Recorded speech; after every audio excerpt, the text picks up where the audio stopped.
एका वकिलाच्या लेखणीनं त्याच्या कायद्याच्या आखणीनं आमच्या हक्काचं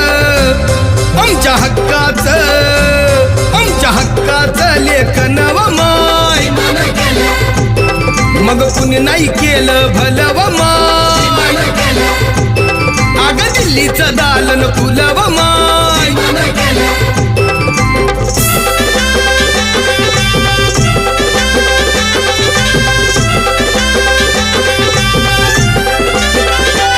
तुमच्या पोरानं शाळेत शिकावं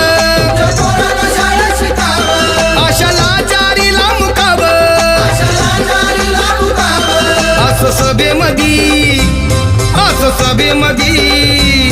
असं सभेमधी भाषण व माय मग कुणी नाही केलं भलं